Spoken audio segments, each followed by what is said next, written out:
নমস্কাৰ সকলোকে সুপ্ৰভাত জনালো। এয়া লণ্ডন বাছ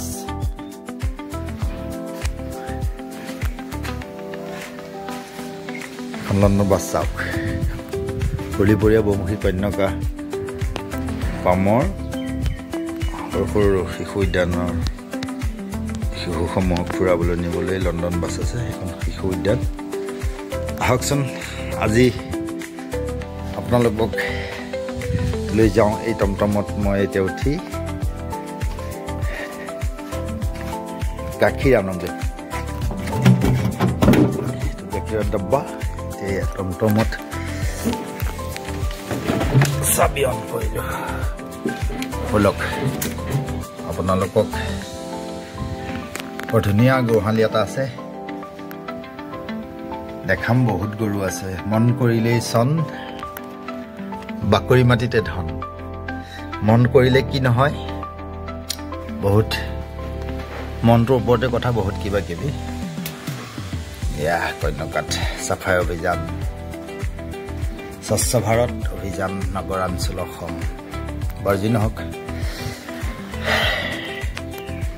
ইমানেই ভাল লগা মানে ভাষা নাই। গোহালিটো এনেকুৱা যে গোহালি আছে টিভিতে দেখিছিলোঁ ক'ৰবাত দূৰত, এতিয়া কন্যকাত দেখা পাই খুবেই আচৰিত। আপোনালোককো আজি দেখাম।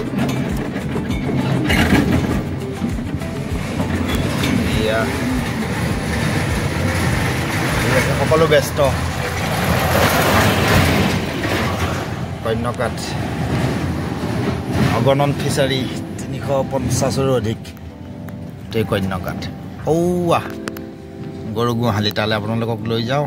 গোহালিটো এটা ৰেল ষ্টেচনেই বুলিব পাৰি, ৰেল ষ্টেচনৰ সদৃশ। আপোনালোকে দেখা পাই ভাল পাব।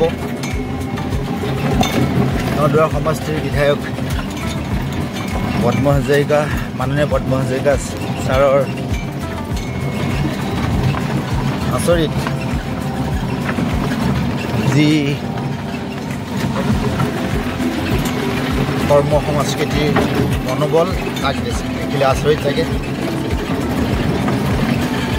তাকে মোৰো ভাল লাগিছে, আপোনালোককো ভাল লগাখিনি ভগাই দিওঁ বুলি আহিলোঁ।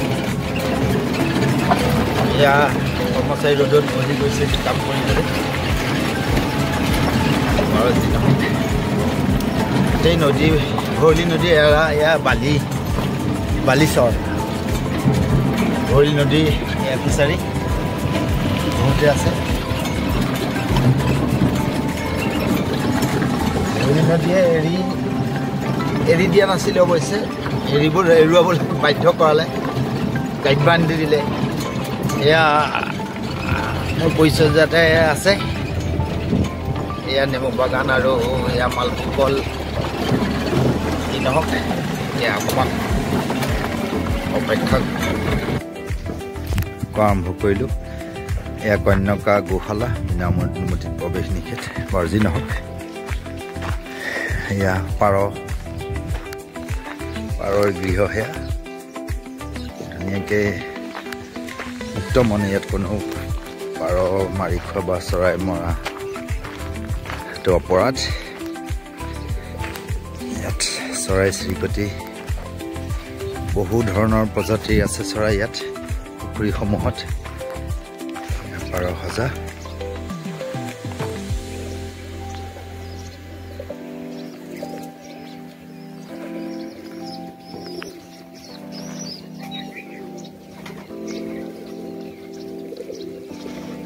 পাৰ পোৱালি ডাঙৰ,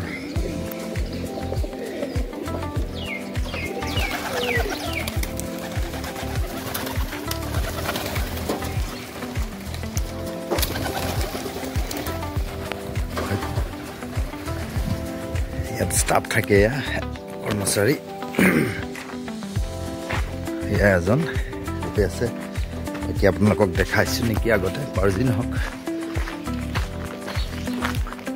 ইয়াত নন্দী আছে, আপোনালোকে চাই ভাল পাব। সকলোকে এবাৰ নন্দীজীক চাই লওক। তেখেতৰ শিং বহুত প্ৰকাণ্ড।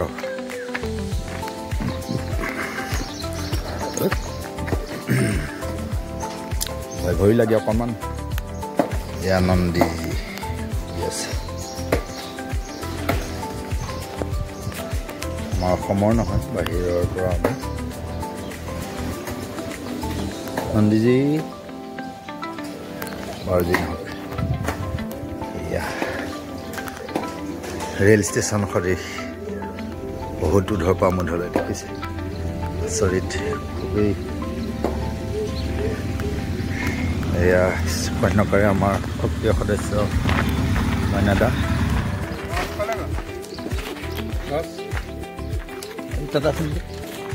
তাকে গাখীৰ দিব, গাখীৰ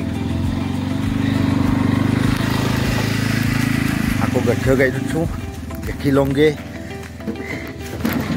ইয়াত পিয়ৰ গাখীৰৰ চাহ আপোনালোকেও আহি জুতি ল'ব, বহুত সুন্দৰ।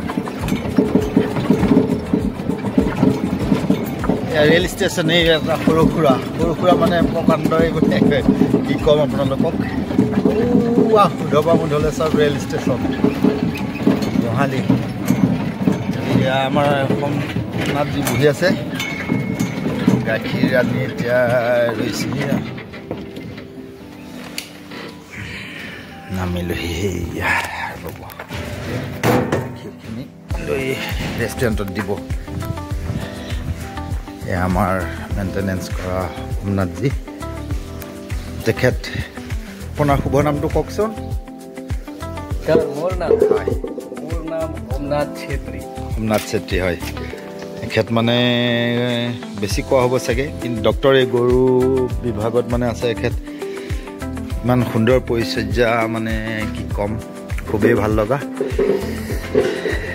তেখেতৰ আচাৰ ব্যৱহাৰ খুব ভাল লগা। এই ৰেল ষ্টেচনেই বুলিব পাৰি, গোহালি যেন নালাগে। গৰুবিলাক থাকিলে এতিয়া চৰিব গ'ল, গৰুবিলাক থাকিলে আপোনাৰ গোহালি লাগিব। এতিয়া ৰেল ষ্টেচন যেন নালাগে। আকৌ এয়া নন্দীক আকৌ পিছফালৰ পৰা আপোনালোকক এবাৰ দেখাই দিওঁ, শুই আছে। এয়া